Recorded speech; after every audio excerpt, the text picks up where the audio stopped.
Why I had to drop out as maid of honor 2 months before the wedding. I need to vent and get some advice. I was recently a maid of honor for my friend Jamie's wedding, but I had to step down 2 months before the big day and 3 weeks before the bachelorette trip. Here's why.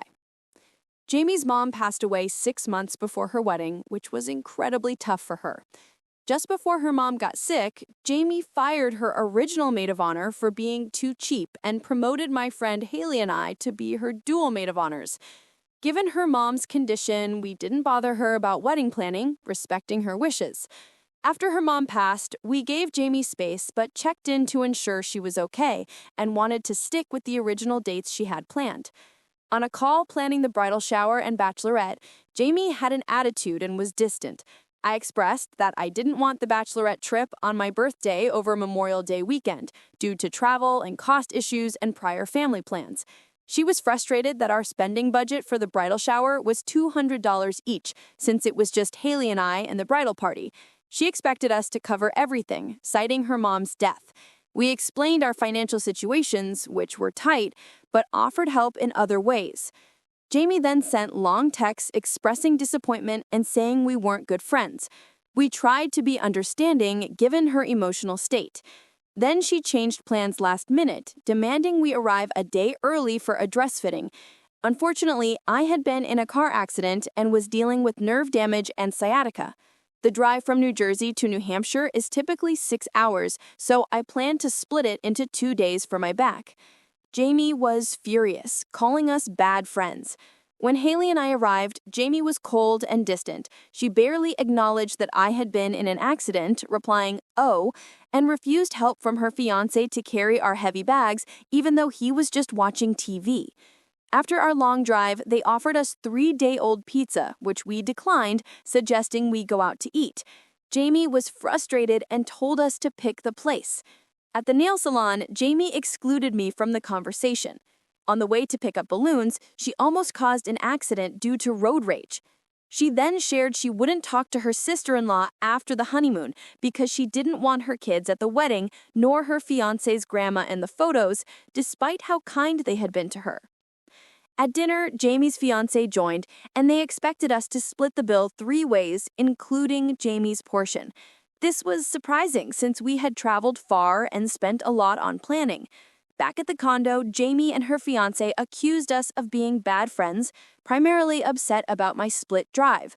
I explained my situation, but Jamie broke down, threatening to kill herself and demanding we come 2 days early to the wedding. The next day, after the bridal shower, Haley and I decided we couldn't continue as maid of honors anymore.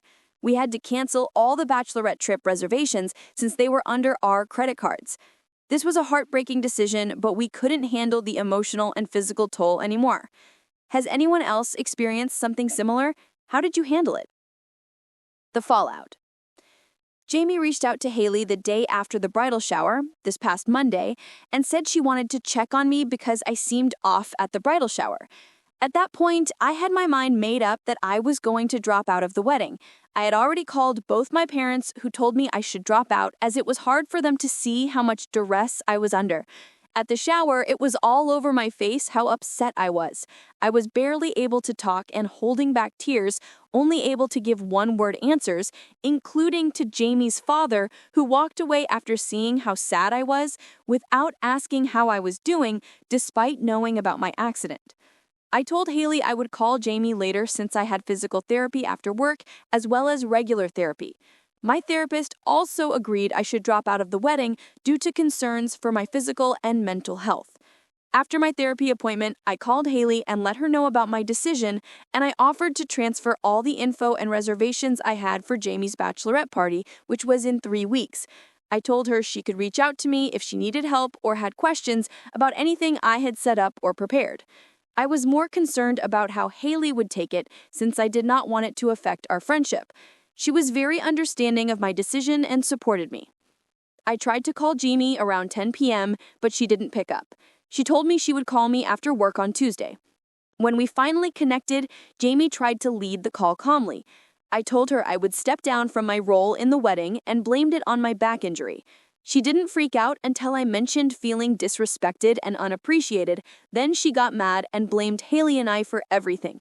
She said the thing that bothered her the most was that I told her I couldn't afford to go to Nashville, her first choice for the Bachelorette, and that I didn't want the Bachelorette trip on my birthday weekend.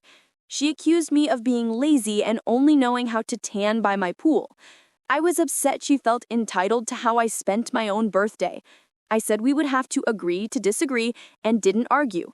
I apologized again for the situation and her mom's passing and left it at that. I informed Haley of what we spoke about, and after that, Haley decided she would step down as well. That night, we had to cancel each reservation we had for the Bachelorette trip since they were under our credit cards. The next day, yesterday, Haley told Jamie she would be stepping down. She reiterated the same things that bothered her and ended up cursing out Haley before hanging up. Haley didn't have a chance to finish telling her that all the reservations were canceled, so she texted Jamie, who responded, "I appreciate you canceling the hotel last night before you even talked to me." This reaction just confirms that Haley and I made the right decision to drop out of the wedding. 1 year later update and the fallout. Hi everyone. Last year I posted about stepping down as maid of honor for my friend Jamie a few weeks before her wedding. At the time, I felt conflicted and guilty, but so many of you helped me see I had valid reasons to walk away. I wanted to give a follow-up now that it's been a year, because what happened recently confirmed I wasn't imagining things. Remember Haley, the other bridesmaid? She stayed longer than I did, a few days, but eventually she experienced the same treatment I did.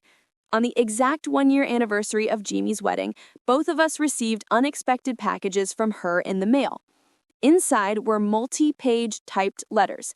They were formal in tone and signed at the bottom with things like "yours truly" and "your perfect match little." These were not apologies. They were long, rambling, and accusatory. In them, Jamie blamed us for abandoning us, questioned our character, dragged in our families, and even referenced very private things we had gone through in our personal lives. She compared our friendship to a performance improvement plan, said we were just a chapter in her life, and painted herself as the victim. She didn't just send letters. She mailed back copies of old letters Haley and I had written her years ago, returned like evidence. She included photos of us together. And most disturbingly, she sent me her mother's funeral book, which had pictures of me and her mom inside the book, from the service. None of these packages had a return address. The fact that she chose to do this on her wedding anniversary speaks volumes. Instead of celebrating her marriage, she spent that day digging up old letters, printing photos, writing pages of blame, and mailing them out. For Haley, this was the final straw. For me, it was the validation I needed that my instincts had been right all along. I no longer feel guilty for stepping down. Looking back, I see a very clear pattern of love bombing when she wanted something, guilt tripping when she didn't get her way, and rewriting history to make herself the victim. It wasn't that I was a bad friend. This is simply how Jamie treats the people closest to her. If you are ever questioning whether it's okay to walk away from a friendship that makes you feel drained, blamed, or unsafe, please know that it is. Sometimes the healthiest and bravest thing you can do is create distance.